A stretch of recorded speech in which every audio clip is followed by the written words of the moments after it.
है वो क्या है? परमाणु क्रमांक। क्या है? परमाणु क्रमांक। क्या कहेंगे इसको? Atomic number. क्या कहेंगे? Atomic number. ठीक है। डेफिनेशन की बात करें तो डेफिनेशन क्या होती है? परमाणु क्रमांक किसी परमाणु में उपस्थित धन आवेशित इकाइयों की संख्या के बराबर होता है। इसके धन आवेशित इकाइयों की संख्या के बराबर होता है। परमाणु क्रमांक की पहली डेफिनेशन क्या? कि परमाणु क्रमांक परमाणु में उपस्थित धन आवेशित इकाइयों की संख्या के बराबर होता है। क्योंकि धन आवेशित इकाइयां परमाणु में कौन होता है? प्रोटॉन होता है। क्या होता है? प्रोटॉन। तो हम इसकी डेफिनेशन में बोल सकते हैं कि परमाणु में धन आवेशित इकाइयां प्रोटॉन होती हैं। अतः इसकी डेफिनेशन चेंज हो जाएगी। क्या? कि परमाणु क्रमांक परमाणु के नाभिक में उपस्थित प्रोटॉनों की संख्या के बराबर होता है।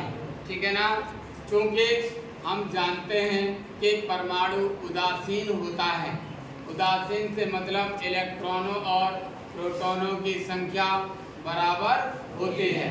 इसका मतलब ये हुआ, फिर से डेफिनेशन हम कह सकते हैं कि परमाणु क्रमांक परमाणु में उपस्थित इलेक्ट्रॉनों की संख्या के बराबर होता है।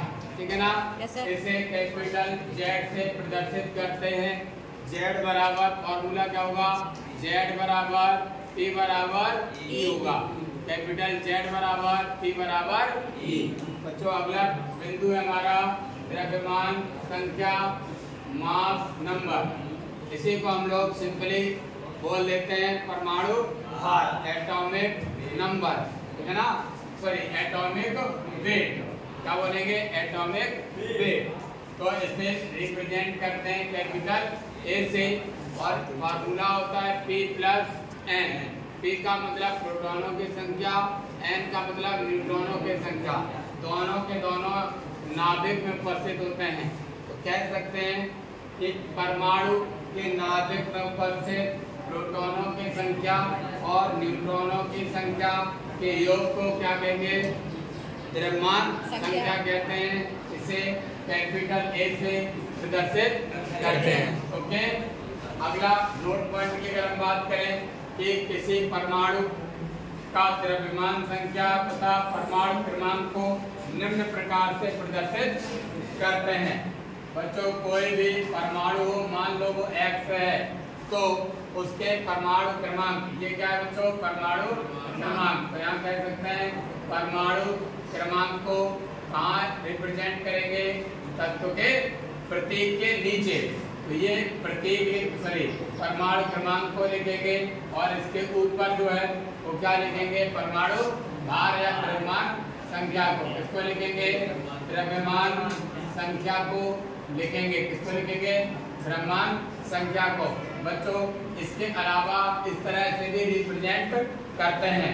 द्रव्यमान संख्या को इधर न लिखकर इधर साइड ही लिख देते हैं। ठीक है? ये दोनों ही तरीके हैं परमाणु क्रमांक और परमाणु भार या द्रव्यमान संख्या को प्रदर्शित करने के। बच्चों द्रव्यमान संख्या के संबंध में ये भी बोल सकते हैं कि द्रव्यमान संख्या को किसी परमाणु के नाम या संकेत के द्वारा निम्न प्रकार प्रदर्शित करते हैं। जैसे किसी का द्रव्यमान संख्या दिया गया है तो उसके नाम के आगे डैश लगाकर वो नंबर लिख देंगे कि ये द्रव्यमान संख्या को रिप्रेजेंट करता है, या नाम नहीं तो प्रतीक या संकेत को लिखकर डैश लगाकर उसकी संख्या को लिख देते हैं। ठीक है बच्चों?